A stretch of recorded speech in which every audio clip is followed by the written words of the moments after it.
Bonjour à tout le monde. Soyez bénis au nom de Jésus. Content de vous retrouver. Je rends grâce à Dieu. Il est amour.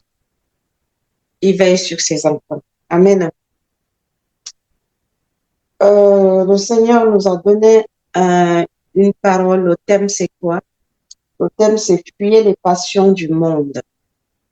Vous savez que le Seigneur m'avait confié dans sa vision de travailler pour préparer l'épouse de Jésus-Christ que nous sommes. Et l'épouse de Christ se prépare dans la sanctification. Il dit, soyez saints, car je suis saint. Donc, tous ceux qui sont dans ce ministère ou qui nous écoutent à distance savent que notre message est basé sur la sanctification parce que nous préparons l'épouse de Jésus-Christ. Nous ne pouvons pas sortir de là parce que c'est notre créneau. Chacun son appel, chacun son créneau. Et Dieu a ses attentes aussi envers nous selon ce qu'il nous a mandaté. Amen. Donc, ce matin, il m'a parlé des passions de la chair, des passions de ce monde que nous devons fuir. Parce que les bénédictions du Seigneur sont pour ceux qui se sanctifient. Les bénédictions du Seigneur sont pour ceux qui l'écoutent. Et en tant que son épouse, il avait dit que la dernière église sera glorieuse plus que la première.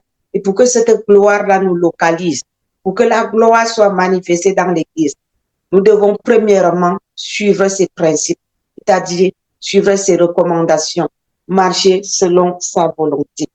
Alors, nous allons parcourir un peu la parole. Je ne vais pas tout prendre, mais je vais sélectionner quelques versets parce qu'il en a donné beaucoup. Nous allons lire dans le livre de 1 Corinthiens, chapitre 6, le verset 9 jusqu'au verset 20.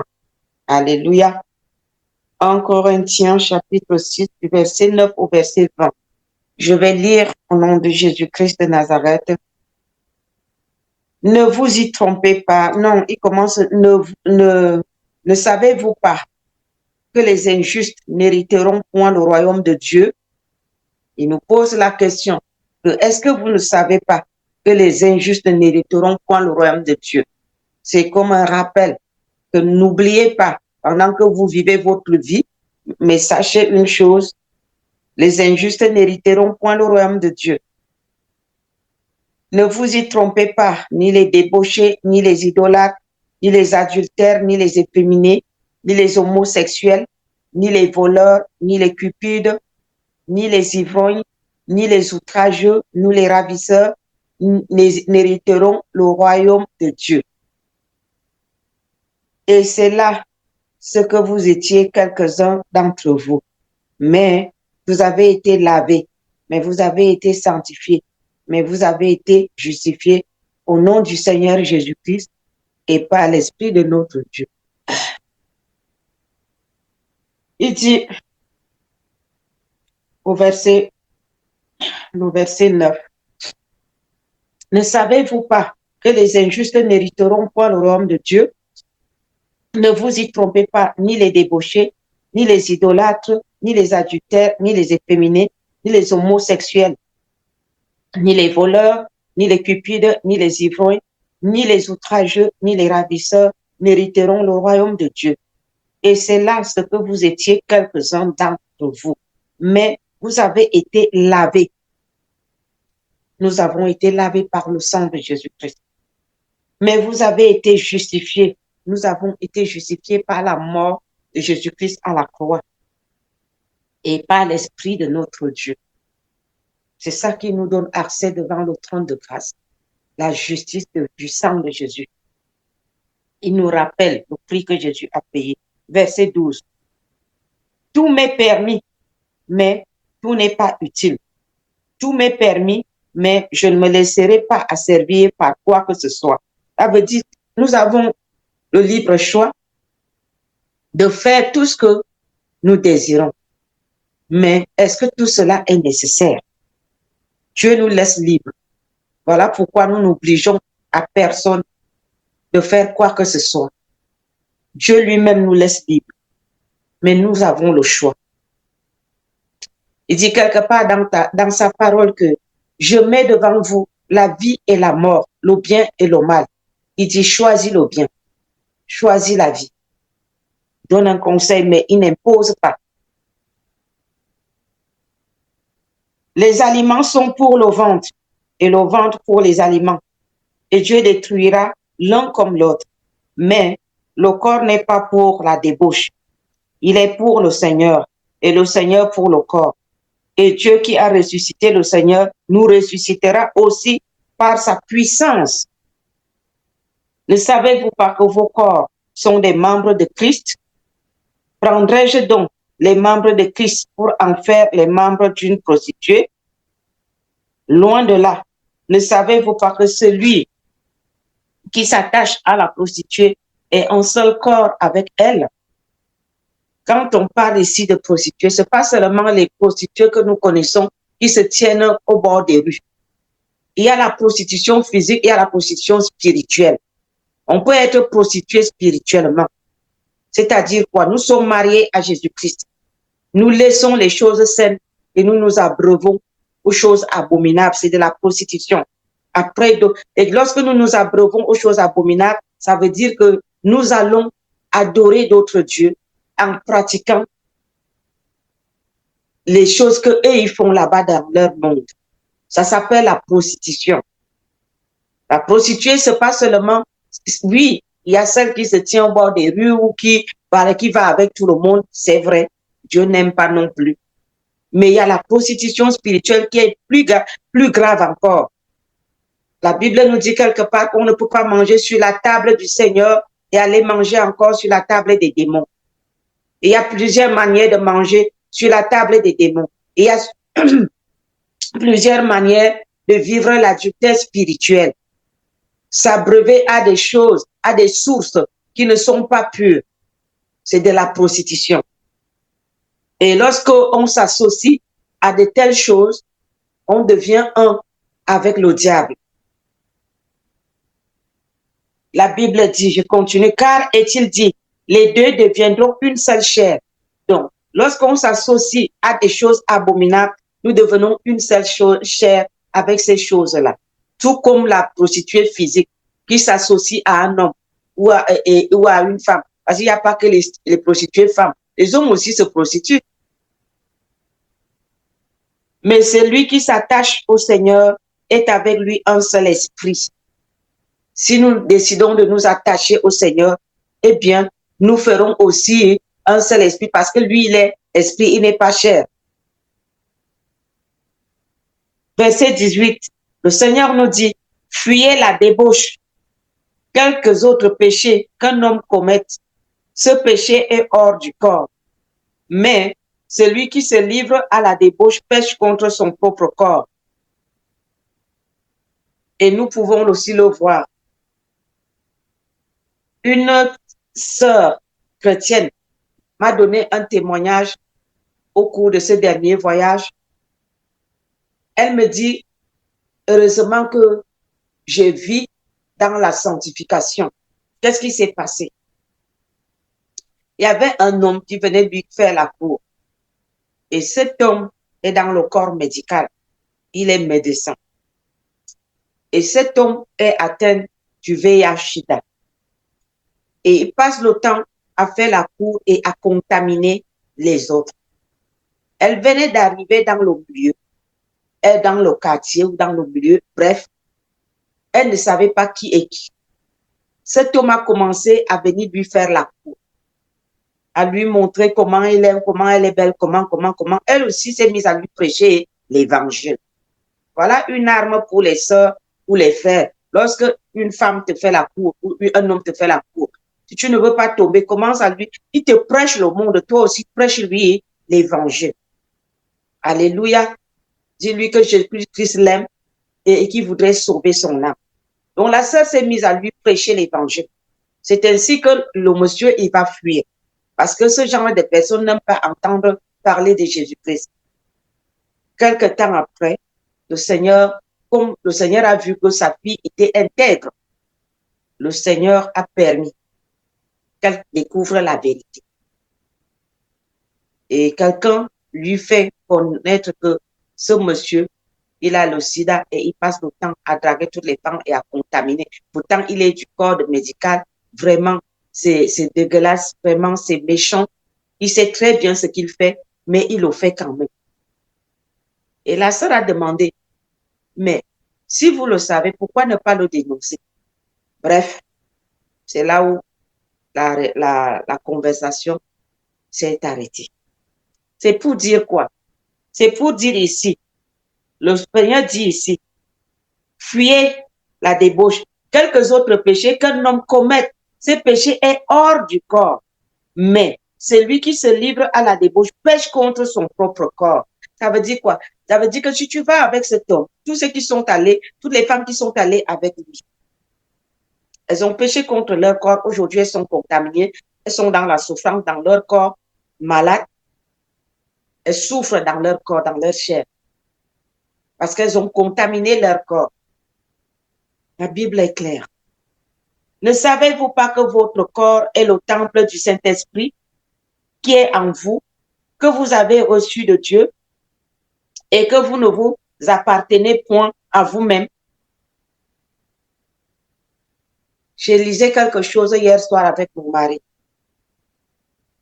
Et la personne a écrit sur le commentaire que cet homme de Dieu n'est plus en lui.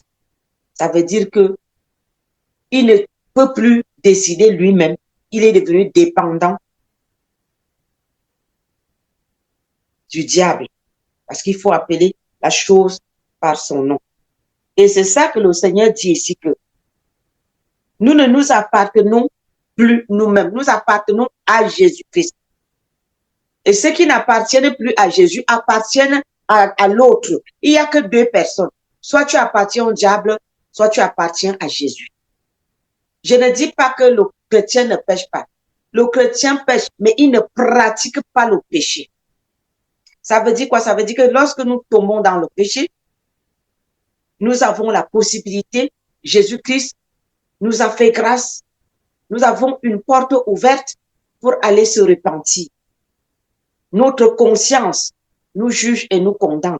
Mais si on arrive au point où notre conscience ne nous condamne plus, notre conscience ne nous dit plus rien, alors là, nous sommes perdus. Nous sommes perdus. Mais si notre conscience nous condamne, nous pouvons aller à genoux devant le Seigneur, nous repentir et il va nous pardonner. Mais la pratique, c'est quelqu'un qui conçoit dans ses pensées de consommer un péché. Et lorsqu'il a consommé, il se répand et il recommence, il se répand et il recommence. Ça, c'est la pratique. Mais on peut tomber dans le péché, on se dit, mais Seigneur, je suis encore tombé dans ce péché, qu'est-ce qui m'arrive? J'ai pas besoin de... Je connais l'état de nos cœurs. Lorsqu'on justifie un péché, on n'est pas prêt à se repentir. Lorsqu'on justifie un péché qu'on a commis, on n'est pas prêt à se repentir. Mais lorsqu'on ne justifie pas, on reconnaît notre état d'âme. Alors là, nous entrons dans la repentance et le Saint-Esprit peut nous aider. Verset 20. Car vous avez été rachetés à un grand prix. Glorifiez donc Dieu dans votre corps et dans votre esprit qui appartiennent à Dieu. Alléluia. Nous ne devons pas perdre de vue ce que le Seigneur a fait pour nous. Je vais vous inviter dans le livre de Hébreux, le chapitre 10, versets 19 à 22.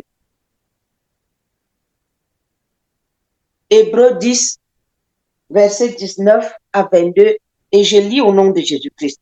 Ainsi donc, frères, nous avons au moyen du sang de Jésus une libre entrée dans le sanctuaire par la route nouvelle et vivante qu'il a inaugurée pour nous au travers du voile, c'est-à-dire de sa chair. Et nous avons un souverain sacrificateur établi sur la maison de Dieu. Approchons-nous donc avec un cœur sincère lorsqu'on reconnaît son état d'âme, on reconnaît son péché, on reconnaît sa faute, on s'approche de Dieu avec un corps pur et sincère, en disant à Dieu la vérité, non pas en nous justifiant. Alléluia. Approchons-nous donc avec un corps sincère, dans la plénitude de la foi, les corps purifiés d'une mauvaise conscience et le corps lavé d'une eau pure. Retenons fermement la profession de notre espérance, car celui qui a fait la promesse est fidèle. Le Seigneur dit dans sa parole, si tu reconnais que tu as péché, il est bon et miséricordieux pour nous les pardonner. Amen. Donc, il faut mieux déjà reconnaître. Si nous reconnaissons, lui, il est bon et miséricordieux pour nous pardonner tout péché. Il dit, veillons les uns sur les autres pour nous exciter à l'amour et aux bonnes œuvres. N'abandonnons pas notre assemblée comme c'est la coutume de quelques-uns, mais exhortons-nous réciproquement, et cela d'autant plus que vous voyez s'approcher le jour. Car si nous péchons volontairement, après avoir reçu la connaissance de la vérité, il ne reste plus de sacrifice pour les péchés, mais une attente terrible du jugement et l'ardeur d'un feu qui dévore les rebelles. Le rebelle, c'est celui qui sait ce qu'il fait, mais il le fait quand même en se justifiant, en donnant des raisons. Tu insistes, pourtant tu sais que c'est mauvais et tu te justifies. Tu condamnes même ceux qui essayent de t'amener à la raison. Tu entres en guerre avec eux. Là, je te considère comme étant rebelle. Mon frère, ma soeur, ne soyons pas des rebelles dans la maison de Dieu. Nous risquons de payer le prix cher. Dieu ne veut pas la mort de celui qui commet le péché, mais il voudrait sa repentance. Marchons avec des cœurs sincères et purs dans la repentance. Le Saint-Esprit nous aidera si nous avons la volonté et si nous ne sommes pas rebelles. Nous allons dans le livre de Colossiens, chapitre 3, versets 1 à 17. Colossiens, chapitre 3, verset 1 jusqu'au verset 17. Et je veux lire au nom de Jésus-Christ. Le Seigneur nous montre la conduite à tenir. Et nul ne peut tenir sans la volonté, sans l'aide du Saint-Esprit, mais il faut avoir la volonté. Saint-Esprit ne peut pas nous aider si nous ne le désirons pas. Il répond à la faim, il répond à la soif. Colossiens chapitre 3, à partir du verset 1, je lis au nom de Jésus-Christ. Si donc vous êtes ressuscités avec Christ, cherchez les choses d'en haut, où Christ est assis à la droite de Dieu. Attachez-vous aux choses d'en haut et non à celles qui sont sur la terre, car vous êtes morts et votre vie est cachée avec Christ en Dieu. Quand Christ, votre vie, paraîtra, alors vous paraîtrez aussi avec lui dans la gloire. Dans la gloire, il y a une promesse. Nous ne nous sanctifions pas en vain. Nous ne recherchons pas la face de l'Éternel. Nous ne payons pas le prix en vain. Il y a une promesse attachée. J'ai l'habitude de dire que Dieu est un businessman. Il ne nous dribble pas. Tu payes le prix, le Seigneur, il t'élève. Tu payes le prix, le Seigneur prend ta cause en main. Je me rappelle au début de cette année où le Seigneur nous a dit que cette année est une année d'accomplissement. Moi, je vois beaucoup de choses en train de s'accomplir dans ma vie. Les membres de ma famille qui viennent au Seigneur, les gens même que je ne pouvais pas imaginer. Mais Dieu a plus d'un tour dans sa poche pour amener les âmes à lui. Le Seigneur est en train d'accomplir les grandes choses autour de nous. Les rétrogrades qui reviennent. Et d'autres même qui n'acceptaient pas Christ, qui reviennent, qui viennent au Seigneur. Des choses qui étaient impossibles dans nos vies, qui sont en train de voir le jour. L'année de l'accomplissement. Nous avons une promesse. Alléluia. Dieu nous a donné une promesse. Verset 5. Faites donc mourir ce qui est dans vos membres et terrestres. La débauche, l'impudicité, les passions, les mauvais désirs et la cupidité qui est une idolâtrie. C'est à cause de ces choses que la colère de Dieu vient sur les fils de la rébellion. On a parlé de la rébellion. Faire sa volonté à la place de faire la volonté de Dieu. Justifier son péché, entrer en guerre même avec ceux qui veulent t'aider. C'est ainsi que vous marchiez autrefois, lorsque vous vivez dans ces péchés. Mais maintenant, c'est-à-dire maintenant que tu connais Dieu, maintenant que tu as accepté Christ dans ta vie, maintenant, renoncez à toutes ces choses, à la colère, à l'animosité, à la méchanceté, à la calomnie, aux paroles équivoques qui pourraient sortir de votre bouche. Ne mentez pas les uns aux autres, vous étant dépouillés du vieil homme et de ses œuvres, et ayant revêtu l'homme nouveau qui est Christ, qui se renouvelle dans la connaissance selon l'image de celui qui l'a créé. Il n'y a ici ni grec, ni juif, ni circoncis, ni incirconcis, ni barbare, ni scythe, ni esclave, ni libre.